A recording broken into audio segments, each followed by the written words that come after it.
Welcome to the channel where we help you unlock your maximum potential and achieve your goals. Today we will review Wayne Dyer's teachings about change, which address the meaning of ambition. Many people have not managed to escape the cage in which they have imprisoned themselves. But when you experience a positive change in your life, you tend to move to a higher point so that, at the end of your life, you will not finish with the last words, "And if my whole life has been wrong." So listen carefully to learn from this man of positivity. You know the saying that your ego is about your reputation, so learn to gain a good reputation, and in the end, you will have people who love you. The reason people find it difficult to get along with politicians is that they are always trying to impose their opinions on others. No matter the group they are in, they always say something different and push their own view on everyone. A scenario like this happened when I was in the Navy at the age of 19. I was in Alameda, California, and I was assigned to the USS Ranger, which is known as an aircraft carrier.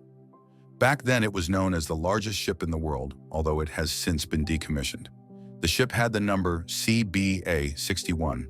I boarded a small refrigerated boat in Alameda that was supposed to transport me to Japan, where my ship was. It took us 29 days to reach Sasebo, and from there I took a train to Kure. While I was on the ship during those 29 days, I saw my schoolmaster from Harvard, whose name is Uncle Bill. He handed me a collection of writings by Leo Tolstoy called The Death of Ivan Ilyich, which was a book of approximately 170 pages, literally like a short novel.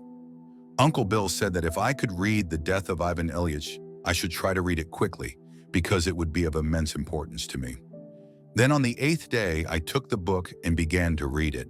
The book was about a young judge in Moscow, and Leo Tolstoy was one of the great spiritual masters, although many people do not know he was also a great writer.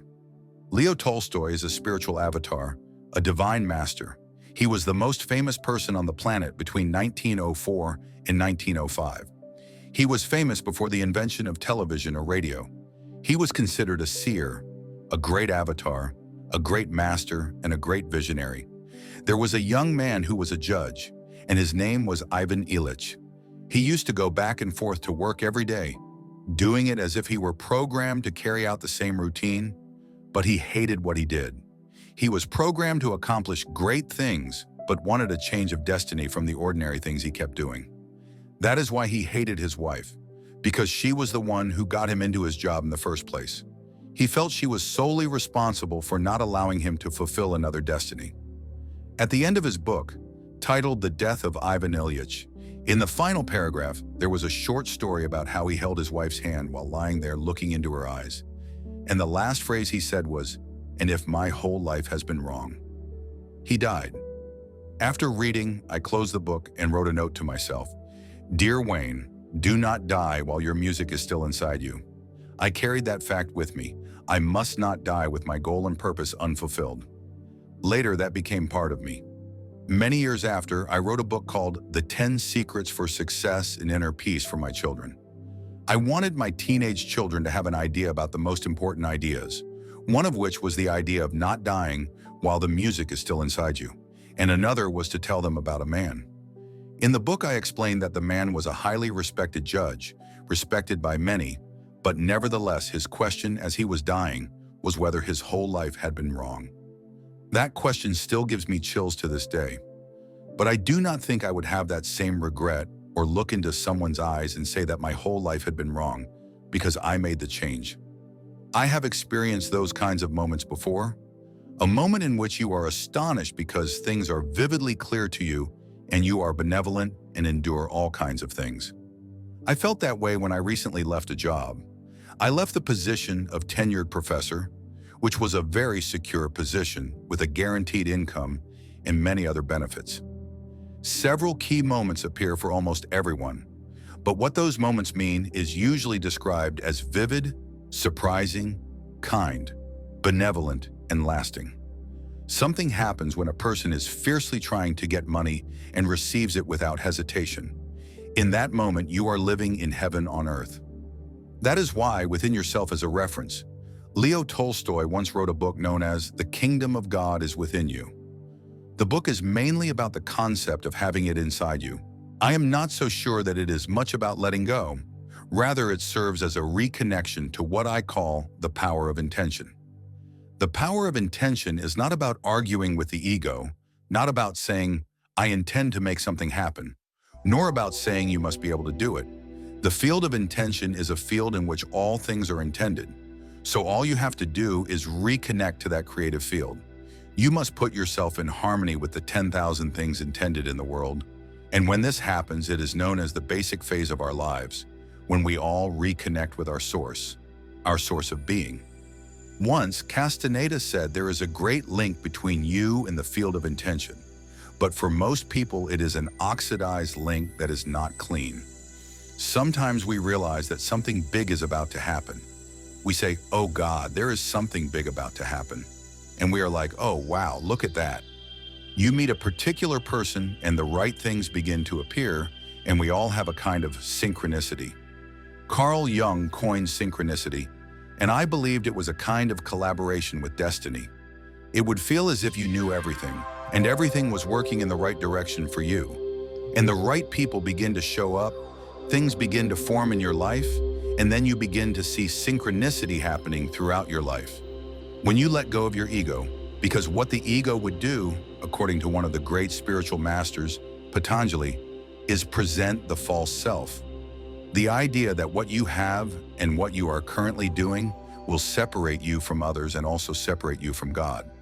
But this is false. It is all about living in a wrong way. There is a quote from Yin that says, "What seems true in the morning will become a lie by the afternoon of your life. And throughout your life, you will see you are living a lie." You have been trying to fulfill a destiny imposed on you by everyone and by society.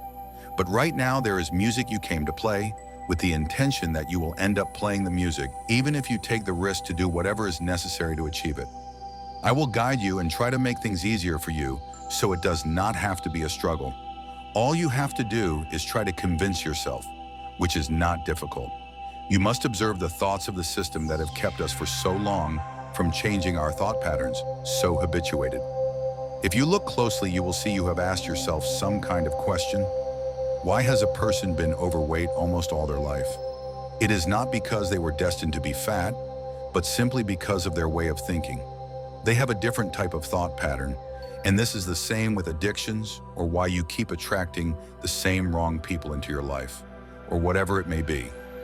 Everything is a long-term habituated thought of the system, and if we challenge them, we begin to see that all of that is not true but lies.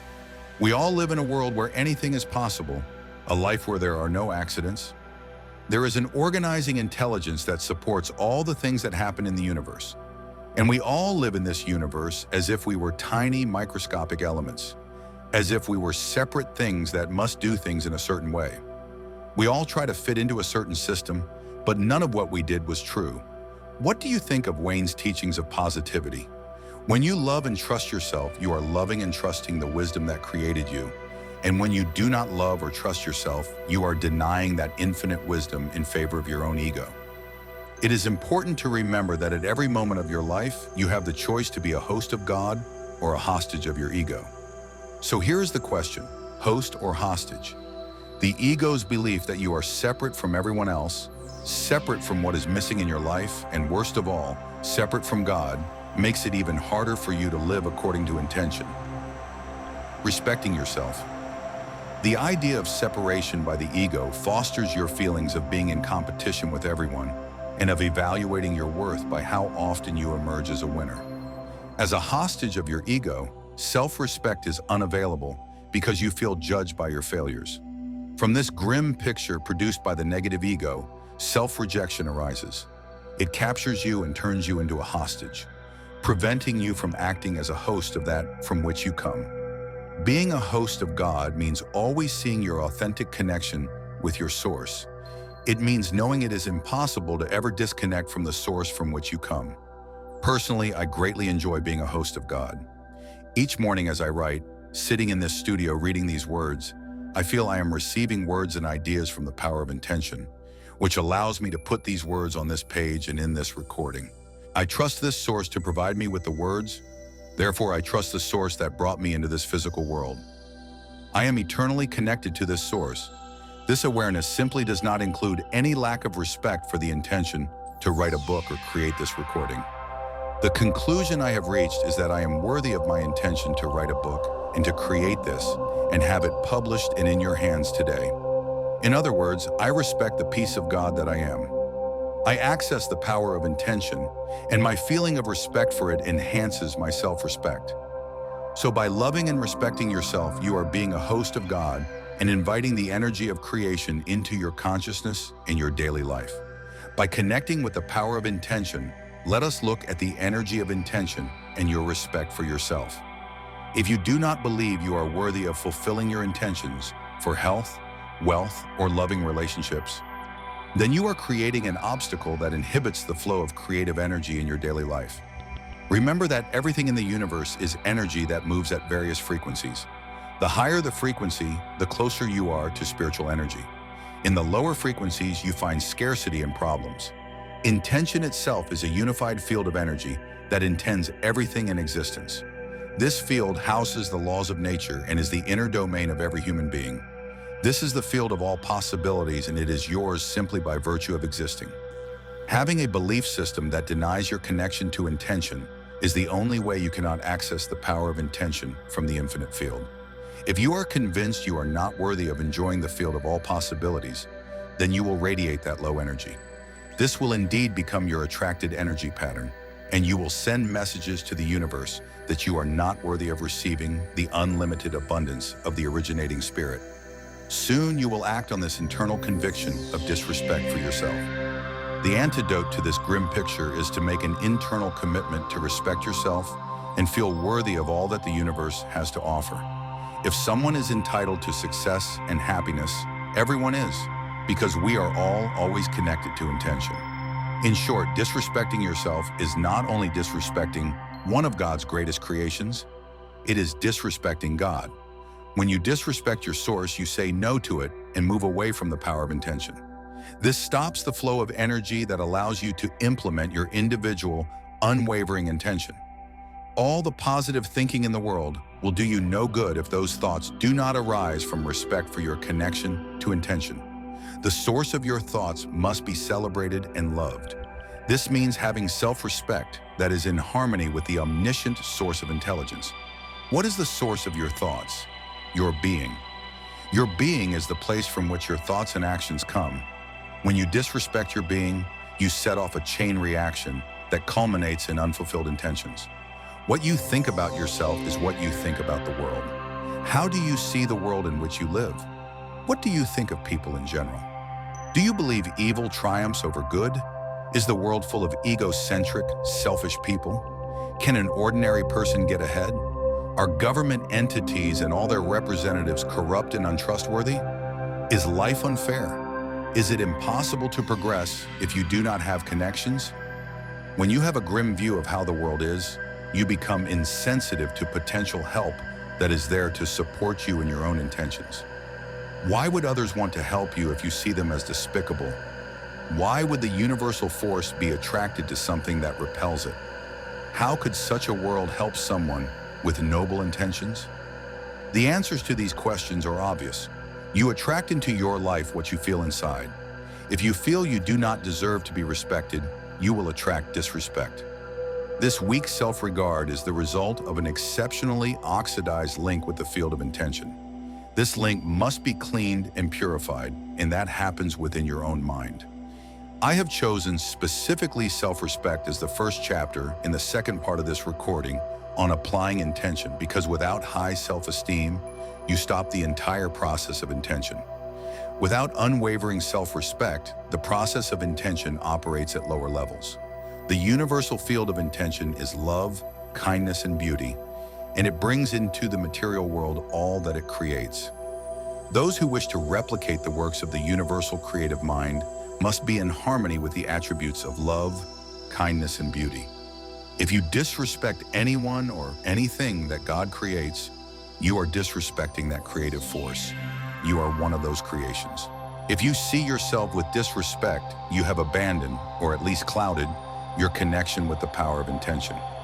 It is important that you recognize that your whole worldview is based on how much respect you have for yourself. It has nothing to do with what others may think of you. Self-respect comes from the self and only from the self. Let us look at the self in self-respect. Perhaps the greatest mistake we make that causes loss of self-respect is making the opinions of others more important than our own opinion of ourselves. Self-respect means exactly what it says. It originates in the self. This self originated in a universal field of intention that brought you here from the infinite, formless state to be a being made of molecules and physical substance. If you do not respect yourself, you are showing contempt for the process of creation. How do you return to the self in self-respect? Instead of judging those who judge you, something that would diminish your self-respect, send them a silent blessing of forgiveness and imagine they do the same for you. You are connecting with intention and ensuring that you will always respect the divinity that you are. You have cleared the way to enjoy the great power that is yours in that field of intention, making your intention your reality. In this final section, I will present 10 ways, or 10 steps, to practice cultivating your intention to respect yourself at all times. Here is step 1. Look at yourself in a mirror, make eye contact with yourself, and say, "I love myself," as many times as possible during your day. I love myself. These 3 magical words help you maintain your self-respect. Your immediate impulse might be to see this as an expression of your ego's desire to be superior to everyone else, but this is not an ego affirmation at all. It is an affirmation of self-respect. Transcend that egoic mind and affirm your love for yourself and your connection with the Spirit of God. This does not make you superior to anyone. It makes you equal to everyone and celebrates that you are a piece of God. Commit to being respectful toward that which brought you here, because it is the way you will remain connected to your source and regain the power of intention. Say, "I love myself" with pride, and be that image of love and respect for yourself. Step 2. Write the following affirmation and repeat it over and over to yourself. I am complete and perfect, just as I was created. Carry this thought with you wherever you go. Make sure to laminate it and place it in your pocket, on your car's dashboard, on your refrigerator, or even by your bed. Allow the words to become a source of high energy and self-respect. By simply carrying these words with you and being in the same space with them, their energy will flow directly into you again and again. Remind yourself, I am not my body, I am not my possessions, I am not my achievements, I am not my reputation. I am complete and perfect, just as I was created. Step 3. Extend more respect to others and to all life. Perhaps the greatest secret of self-esteem is appreciating other people more. The easiest way to do this is to see the development of God in them. Look beyond others' judgments, their appearances, failures and successes, their social status, their wealth or lack of it, and extend appreciation and love to the source from which they come. Everyone is a child of God. Everyone. Remember that when you judge another, you do not define them. You define yourself as someone who needs to judge. The same applies to judgments directed at you. Step 4. Affirm for yourself and for everyone you meet, I belong. A sense of belonging is one of the highest attributes in Abraham Maslow's hierarchy of self-actualization, which I discussed at the beginning of the next chapter. Feeling that you do not belong, or that you are in the wrong place, can stem from a lack of self-respect. Respect yourself and your divinity by knowing that everyone belongs. This should never be in doubt. Your presence here in this universe is proof enough that you belong. The wisdom of creation intended for you to be here, in this place, in this family, with these brothers and parents, occupying this precious space in this time. Say it to yourself and repeat it again and again. I belong. And so does everyone else. No one is here by accident. There are no accidents in this universe. Step 5. Remind yourself that you are never alone. My self-respect remains intact as long as I know it is impossible to be alone. I have what I call a greater partner who has never abandoned me and who has been with me even at times when I apparently strayed from my source.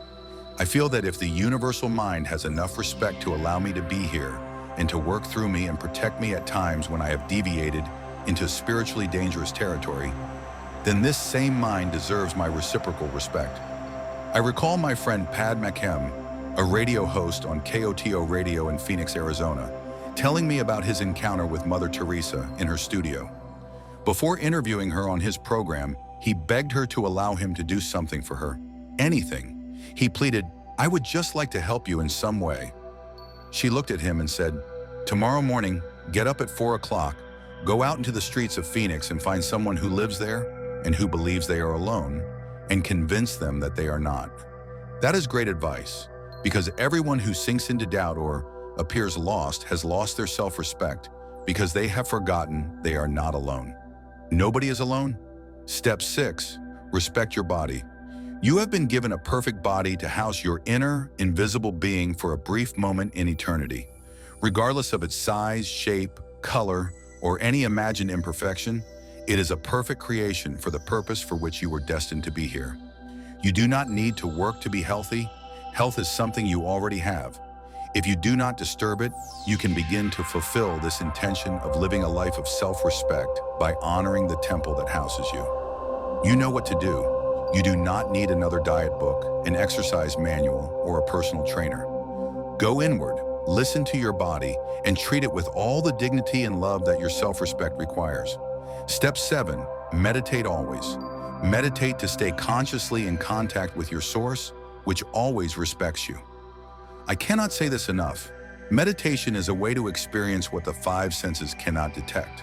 When you are connected to the field of intention, you are connected to the wisdom within you. Divine wisdom has great respect for you and values you while you are here. Meditation is a way to ensure you maintain a state of self-respect regardless of what happens around you. When you enter that sacred space of meditation, all doubts about your worth as a beloved creation dissolve. You will emerge from the solitude of meditation, feeling connected to your source and enjoying respect for all beings, particularly yourself. Step 8, make peace with adversaries. The act of making peace sends a signal of respect toward your adversaries. By radiating this energy of forgiveness outward, you will notice how the same kind of respectful, positive energy flows back to you. If you are filled with anger towards someone, a large part of you resents the presence of that low energy. Take a moment right now to face mentally the person who stands out in your mind as someone who has hurt you or toward whom you have directed your anger, and tell them you would like to make peace. You will notice how much better you feel. The good feeling of having cleared the air is self-respect. It takes much more courage, strength of character, and inner conviction to make peace than to cling to low-energy feelings. Step 9. Always remember the self and self-respect. To do this, you must recognize that others' opinions of you are not facts, they are opinions. When I speak to an audience of 500 people, there are 500 opinions about me in the room. At the end of the night, I am none of those opinions. I cannot be responsible for how others see me. The only thing I can be responsible for is my own character, and this is true for each of us. If I respect myself, then I am trusting the self and self-respect. If I doubt myself or punish myself, not only have I lost my self-respect, but I will continue to attract more and more doubts and low-energy opinions with which I will continue to punish myself. You cannot remain connected to the universal mind that brought us all here if you do not trust yourself for your self-respect. And finally, step 10, always remain in a state of gratitude. You will discover that gratitude is the final step in every following chapter. Be an appreciator rather than a depreciator of what appears in your life. When you say thank you, God, for everything, and when you express gratitude for your life and for everything you see and experience, you are respecting creation itself. This respect is inside you, and you can only give what you have inside. Being in a state of gratitude is exactly the same as being in a state of respect. Self-respect that you give freely and that will be returned to you. Perhaps you have never considered yourself a person with genius inside.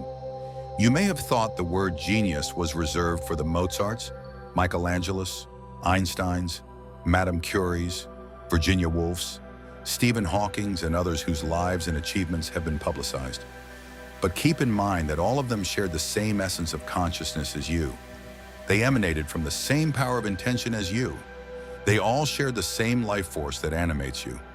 Your genius is in your very existence, waiting for the right circumstances to express itself.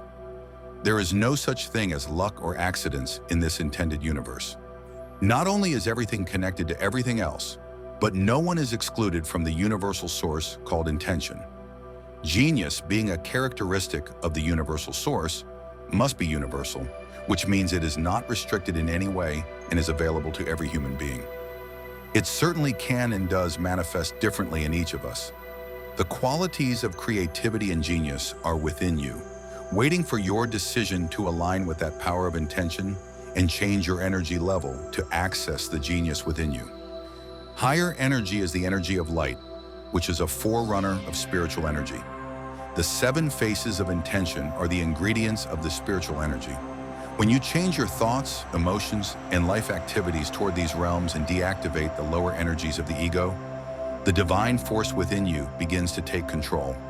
It is so automatic that it moves faster than your thoughts. That is why your thoughts about how you did it can be so perplexing. The higher energy level actually transcends that, moving in vibrational harmony with the source energy of intention. When you release ego-dominated thoughts that convince you that you are doing these amazing things and that you are responsible for these incredible achievements, then you begin to harness the power of intention. Here is where the genius that you truly are resides. I would like you to consider what may seem a radical idea. Genius can manifest in as many ways as there are human beings. Anything in any field that someone has achieved is shared by you. You are connected to every being that has lived or will live, and you share the exact same energy of intention that flowed through Archimedes, Leonardo da Vinci, the Virgin Mary, and Jesus. Here is how you can access this energy at the deepest level. All things and all people are made of vibrations organized into fields that permeate the entire structure of the universe. You share these vibrations and you are in this field. The starting point is to know and understand that this level of creativity and functioning, called genius, resides within you. Then begin to deconstruct any doubts about your role here. Make a commitment to raise your energy levels so you vibrate in harmony with the field of intention, despite the attempts of your ego and other egos to dissuade you from your reality.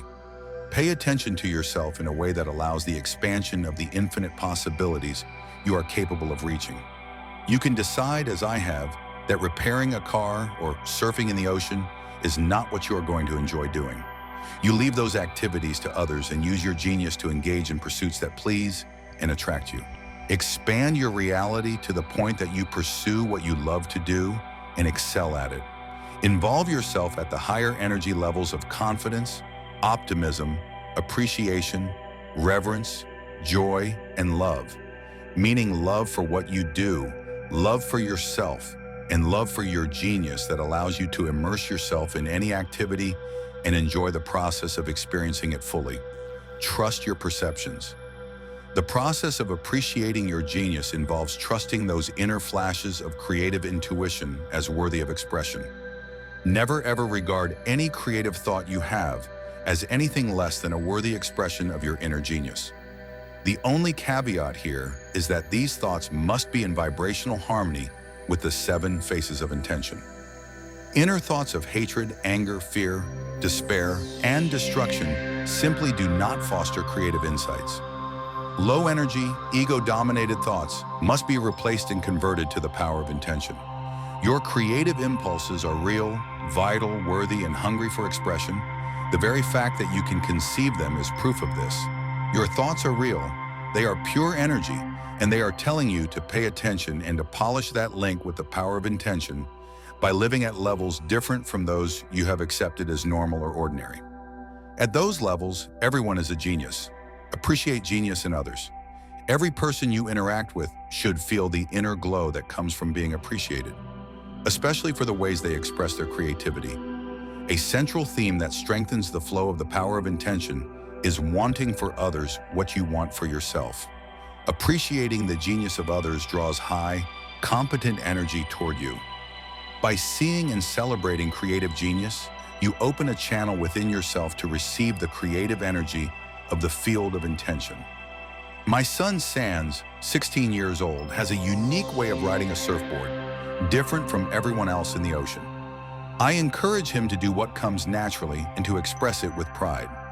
He has also created a unique communication style, similar to my brother David's, which others in the family and close friends emulate. Creating a language others use is the work of a genius. I tell this to Sans, and I tell it to my brother as well, whose unique language I have spoken for more than half a century. My daughter Sky has a distinctive, unique singing voice that I love. I tell her so, and I point out that it is an expression of her own genius. All my children, and yours too, including the child you carry within, have matchless qualities in many of the ways they express themselves, from how they dress to a small tattoo, to their signature, their gestures, and their inimitable quirks of personality. You can appreciate their genius, observe and appreciate your own genius as well. When you are the same as everyone else, you have nothing to offer except conformity. Take the path of seeing the face of God in every person you meet. Look for something to appreciate in others and be willing to communicate it to them and to anyone willing to listen. When you see this quality in others, you will soon begin to realize that this potential is available to all humanity. That obviously includes you. Recognizing the genius in yourself is an integral part of the dynamic. As Dr. Hawkins says in Power versus Force, until one recognizes the genius within oneself, one will have great difficulty recognizing it in others. Genius and simplicity. Begin to realize the intention of this chapter by simplifying your life as much as possible. Thrive in a contemplative environment where every minute is not crammed with obligations or crowds of people offering advice, and insisting on your constant participation in ordinary, mundane ventures. The genius in you is not seeking confirmation from others, but a quiet space for its ideas to flourish. A simple life with fewer tolerated intrusions in a straightforward setting allows your creative genius to surface and express itself. Simplicity establishes a link with the power of intention, and your genius will blossom, making your intention your reality. What follows is my 10-step program for putting into practice this intention to appreciate and express the genius within you in your everyday life. Step 1. Declare yourself a genius. This need not be a public pronouncement, but rather a declaration of intention between you and your Creator. Remind yourself that you are one of the masterpieces that emanated from the universal field of intention. You do not have to prove you are a genius, nor do you need to compare any of your achievements to those of others. You have a unique gift to offer this world, and you are one of a kind in the whole history of creation. Step 2. Make the decision to listen more carefully to your inner perceptions, no matter how small or insignificant you may have previously considered them. The thoughts you may have deemed silly or unworthy of attention are your private connection to the field of intention. Thoughts that seem to persist, particularly if they relate to new activities and adventures, are not in your mind by accident. Those tenacious thoughts that refuse to disappear should be seen by you as intention speaking to you. You have decided to express your unique brilliance. So why do you keep ignoring your genius in favor of settling for less? Step 3. Take constructive steps toward implementing your inner intuitive leanings. Any step in the direction of expressing your creative impulses is a step toward realizing the genius residing within you. For example, write and send a book outline, regardless of how much you have doubted yourself until now. Record an album of yourself reading poetry or singing the songs you have written. Buy an easel and art supplies and spend an afternoon painting, or visit an expert in the field that interests you. Step 4. Know that each and every thought you have regarding your own abilities, interests, and inclinations is valid. To reinforce the validity of your thoughts, keep them private. Tell yourself they are between you and God. If you keep them in the spiritual domain, you do not have to present them to your ego or to the egos of those around you. This means you will never have to compromise them by explaining and defending them to others. Step 5. Remind yourself that aligning with spiritual energy is how you will find and transmit the genius within you. Shift your energy to harmonize vibrationally with source energy. Be an appreciator of life and refuse to harbor thoughts of hatred, anxiety, anger, and judgment. Trust yourself as a part of God, and your genius will bloom. Step 6. Practice radical humility. Do not take credit for your talents, intellectual abilities, aptitudes, or competencies. Remain in a state of awe and bewilderment. Even as I sit with my pen in hand, watching words appear before me, I am bewildered. Where do these words come from? Is it really Wayne who is writing? Or am I observing Wayne Dyer putting these words on paper? Is God writing this book through me? Was I destined to be this messenger before I appeared here as a baby on the 10th of May of 1940? Will these words live beyond my life? I am bewildered by all of this. I am humble in my inability to know where my accomplishments come from. Practice radical humility and give credit to everyone except your ego. Step 7. Eliminate resistance to realizing your genius. Resistance always shows up in the form of thoughts. Notice the thoughts that convey your inability to think of yourself in terms of genius. Thoughts of doubt about your abilities, or thoughts that reinforce what you have been taught about a lack of talent or a lack of aptitude. All such thoughts are misalignment. They do not allow you to be in vibrational harmony with the universal field of creation and intention. Your source knows you are a genius. Any thought you have that challenges this idea is resistance, and it inhibits you from realizing this intention. Step 8. Look for genius in others. Pay attention to the greatness you observe in as many people as possible, and if you do not see it at first, devote some mental energy to looking for it. The more inclined you are to think in terms of genius, the more natural it will be for you to apply the same standard to yourself. Step 9. Simplify your life. Eliminate complications, rules, shoulds, have-tos, and the like. By decomplicating your life and removing the trivial activities that consume so much of it, you open a channel for the genius within you to emerge. One of the most effective techniques for simplifying life is to take time each day to spend about 20 minutes in silence and meditation. The more conscious contact you have with your source, the more you will begin to appreciate your higher self. And it is from that higher self that your genius will manifest. Step 10. Remain humble while staying in a state of gratitude. Stay humble and grateful, and more of your genius will arise as you remain in a constant state of expansion.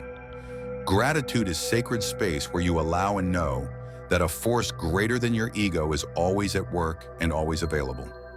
The man who inspires me every day, Ralph Waldo Emerson, whose photograph watches over me as I write, put it this way: believe in your own thoughts, believe that what is true for you in your private heart is true for all men.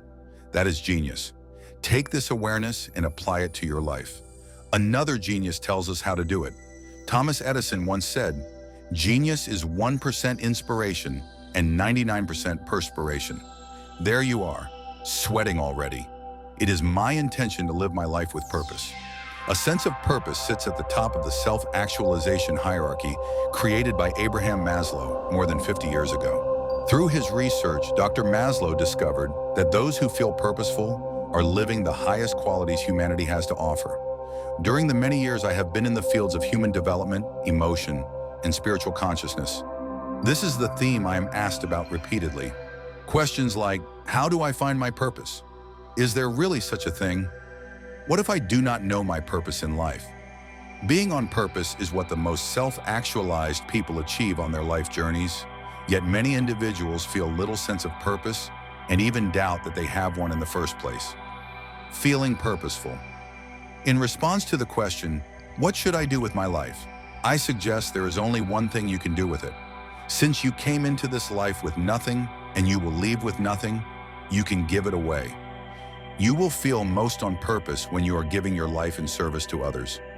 When you are giving to others, to your planet, and to your source, you are being intentional. Whatever you choose to do, if you are motivated to serve others while remaining authentically unattached to the outcome, you will feel on purpose, regardless of how much abundance may flow back to you. Allow yourself to inhabit the inner place within you that does not fret over things like vocational choice or doing what you were meant to do. When you are serving others or extending kindness beyond your own limits, you will feel connected to your source. You will feel happy and content, knowing you are doing the right thing. Outside my chosen occupation, I feel on purpose in many ways almost every day. When I extend help to someone in need, when I take a moment to encourage a disgruntled employee in a restaurant or a shop, when I make a child laugh who would otherwise be ignored in a stroller, or even when I pick up a piece of litter and place it in a trash bin, I feel I am giving of myself, and thus I feel purposeful. Essentially, I am saying this: stay on purpose by expressing the 7 phases of intention, and the details will find you. You will never again have to wonder what your purpose is or how to find it. Your purpose will find you. In an earlier chapter, I reviewed the obstacles to connecting with intention and pointed out that our thoughts are one of the primary blocks. I emphasize that we become what we think about all day long. What thoughts do you entertain that inhibit you from feeling on purpose in your life? For example, if you think you are separate from your purpose and drifting aimlessly, that is precisely what you will attract. Instead, suppose you know this is an intended universe where your thoughts, emotions, and actions are part of your free will and also connected to the power of intention. Suppose your thoughts of being purposeless and directionless are actually part of your purpose. Just as the thought of losing someone you love makes you love them more, or an illness makes you value your health. Suppose the thought of your lack of significance is needed to make you realize your value. When you are awake enough to question your purpose and ask how to connect with it, you are being nudged by the power of intention. The very act of asking why you are here is an indication that your thoughts are pushing you to reconnect to the field of intention. What is the source of your thoughts about your purpose? Why do you want to feel purposeful? Why is a sense of purpose considered the highest state of a fully functioning person? The source of thought is an infinite reservoir of energy and intelligence. In a sense, your thoughts about purpose are really your purpose trying to connect with you. This infinite reservoir of loving, kind, creative, abundant energy grew out of the originating intelligence and is prompting you to express this universal mind in your own unique way, your silent inner knowing. The esteemed psychologist and philosopher William James once wrote, "In the dim background of our minds, we know meanwhile what we ought to be doing, but somehow we cannot begin. At every moment we expect the spell to break, but it goes on, pulse after pulse, and we float with it." In my experience as a therapist and a speaker talking with thousands of people about their lives, I have reached the same conclusion. Somewhere buried deep within each of us is a call to purpose. It is not always rational, nor is it always clearly delineated, and at times it even seems absurd, but the knowing is there. There is something silent inside that urges you to express yourself. That something is your soul. It is telling you to listen and to connect through love, kindness, and receptivity to this power. That silent inner knowing will never leave you alone. You can try to ignore it and pretend it does not exist, but in moments of honesty and communion with yourself, you feel the emptiness waiting for you to fill it with your music. It wants you to take the risks involved and to ignore your ego and the egos of others who tell you that an easier, safer, more secure path is best for you. My daughter Sky is an example of what I'm presenting here. Sky has known since she could speak that she wanted to sing. It was almost as if she came into the world destined to sing for others.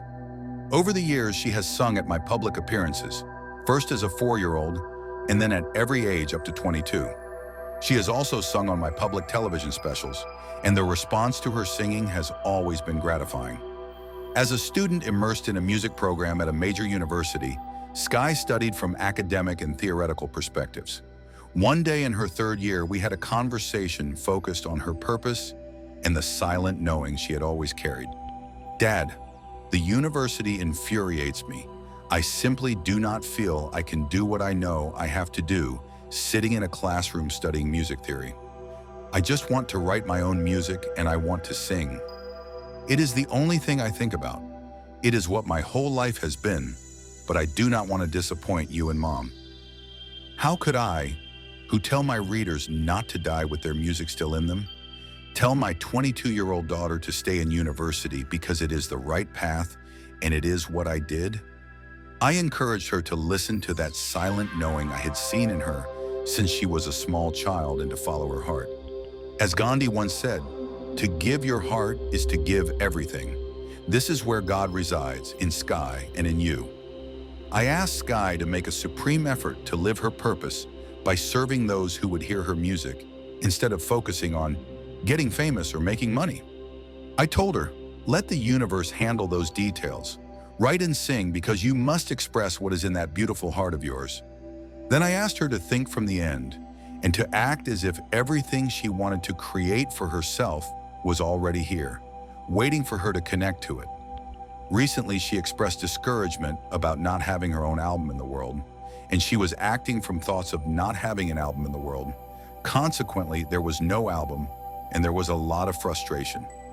I urged her strongly to begin thinking from the end, visualizing the studio available, the musicians ready to collaborate with her, the album as a finished product, and her intention as a reality. I gave her a deadline to have a completed album she could offer at my lectures. I told her she could sing for those audiences, as she has sporadically throughout her life, and on my public television programs as well. Her thinking from the end materialized everything she needed, and the universal spirit began to work with her unwavering intention. She found the studio, the musicians she needed appeared as if by magic, and a producer agreed to produce the album. Sky worked tirelessly day after day, singing her favorite original songs as well as several I wanted her to sing at my events, including Amazing Grace, The Prayer of St. Francis, It Is in Each of Us, and her own composition, Lavender Fields, which she sings with deep pride and passion. And behold, today her album, titled The Sky Has No Limits, is available and shared with the public. Whenever she sings at my lectures, Sky's presence on stage brings so much joy and love to the presentation because she is as aligned with those 7 faces of intention as any human being I have known. Inspiration and purpose. When you are inspired by a great purpose, everything begins to work for you. Inspiration comes from returning to spirit and connecting with the 7 faces of intention. When you feel inspired, what once seemed risky becomes a path you feel compelled to follow. The risks disappear because you are following your bliss, the truth within you. This is truly love working in harmony with your intention. Essentially, if you do not feel love, you do not feel truth, and your truth is entirely wrapped in your connection with spirit. This is why inspiration is such an important part of fulfilling your intention to live a life of purpose. It may seem too risky to leave a salary, a pension, job security, or familiar surroundings because of a faint nightlight in your mind that draws you to see why it is on. I suggest there are no risks at all if you pay attention to that light, which is your knowing. Combine your strong knowing with faith that spirit will provide, and you will be acknowledging the power of intention in action. You are an infinite divine creation, choosing to live with purpose and to be connected to the power of intention. It all revolves around being harmoniously connected to your source. Again, it all revolves around being harmoniously connected to your source. Faith removes risk when you choose to trust that inner knowing about your purpose and become a channel for the power of intention, thus making your intention your reality. Below are 10 ways to practice fulfilling your intention to live your life with purpose starting today. Step 1. Affirm that in an intelligent system, no one shows up by accident, including you. Know that you are here with a purpose. This is not the same as knowing what you are supposed to do throughout your life. What you do will change and evolve. In fact, the changes may occur hour by hour on any given day of your life. Your purpose is not about what you do. It is about your being, that place within you from which your thoughts emerge. That is why you call yourself a human being rather than a human doing. Affirm in your own words, both in writing and in thought, that you are here with a purpose and that you intend to live from this awareness at all times. Step 2. Seize every opportunity, however small, to give your life away in service. Remove your ego from your intention to live a purposeful life. Whatever you wish to do in life, make the primary motivation of your effort something or someone other than your desire for gratification or reward. Do it from the perspective of making a difference for someone or for a cause, and let the universe handle the details of your personal rewards. Live your purpose by doing what you do with pure love, and then co-create with the power of this universal mind of intention that is ultimately responsible for all creation. Step 3. Align your purpose with the field of intention. This is the most important thing you can do to fulfill your intentions. Being aligned with the universal field means having faith that your Creator knows why you are here, even if you do not. It means surrendering the small mind to the great mind and remembering that your purpose will be revealed in the same way you were revealed. Purpose is also born of creativity, kindness, love, and receptivity to an infinitely abundant world. Keep this connection pure, and you will be guided in all your actions. The universe will respond with the same energy, asking you, "How may I serve you?" Step 4. Ignore what others tell you about your purpose. Regardless of what anyone may say to you, the truth about feeling purposeful is that only you can know it. And if you do not feel it in that inner place where a burning desire resides, it is not your purpose. Your purpose is between you and your source. And the closer you come to what that field of intention looks and acts like, the more you will know you are being guided with purpose. You may have zero measurable aptitudes or skills in a given area, yet still feel inwardly drawn to do it. Forget aptitude test results. Forget the absence of skills or knowledge. Most importantly, ignore the opinions of others and listen to your heart. Step 5. Remember that the universal field of intention will work in your favor. Albert Einstein is credited with saying that the most important decision we make is whether we believe in a friendly or a hostile universe. It is imperative that you know the universal field of intention is friendly and will work with you as long as you see it that way. Know that the universe is always willing to work with and for you, and that you are always in a friendly world rather than a hostile one. Step 6. Study and model the lives of people who have known their purpose. I have long been fascinated by Saul of Tarsus, later called St. Paul, whose letters and teachings became the source of a large part of the New Testament. I have also been deeply moved by the way St. Francis of Assisi lived his life, exemplified in the novel St. Francis by Nikos Kazantzakis. I make sure to use my free time to read about people who are models of purposeful living, and I encourage you to do the same.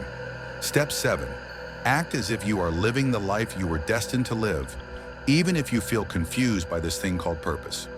Invite into your life every day whatever brings you closer to God and gives you a sense of joy. See events you consider obstacles as perfect opportunities to test your resolve and find your purpose. Treat everything, from a broken fingernail to an illness, the loss of a job, or a geographic move, as an opportunity to step away from your familiar routine and move toward your purpose. By acting as if you are on purpose and treating obstacles as friendly reminders to trust what you feel deeply within, you will be fulfilling your own intention to be your purposeful self. Step 8. Meditate to stay on purpose. Use the practice of japa that I mentioned earlier and focus your inner attention on asking your source to guide you in fulfilling your destiny. Many people have written to me about their success in staying on purpose through the practice of japa meditation.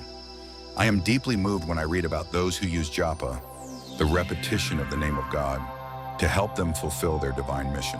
Step 9. Keep your thoughts and feelings in harmony with your actions. The surest way to realize your purpose is to eliminate any conflict or dissonance between what you are thinking and feeling and how you are living your days. If you are in disharmony, you activate ego-dominated attitudes of fear of failure or of disappointing others, which move you away from your purpose. Your actions must align with your thoughts. Trust those aligned thoughts and act on them. Reject seeing yourself as inauthentic or cowardly, because such thoughts will prevent you from acting on what you know you must be. Being in harmony with the will of God is the highest state of purpose you can achieve. And as always, step 10, remain in a state of gratitude. Be thankful for being able to contemplate your purpose. Be thankful for the wondrous gift of being able to serve humanity, your planet, and your God. Be thankful for the apparent obstacles to your purpose. See all jobs, apparent successes, apparent failures, possessions, losses, victories, everything from a perspective of gratitude. Be thankful for the opportunity to live your life on purpose, in tune with the will of the source of all.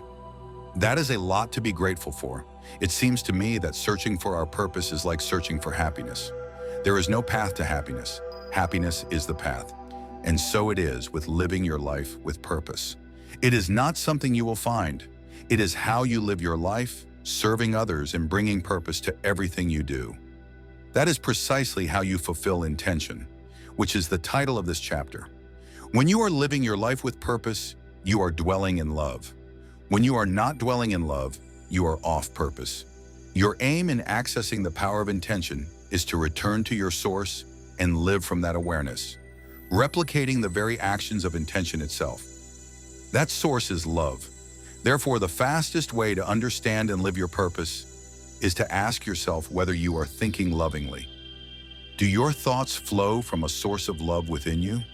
Are you acting on those loving thoughts? If the answers are yes and yes, then you are on purpose. I cannot add more. Having come this far, have you seen this other reflection from Wayne Dyer? I would not miss it.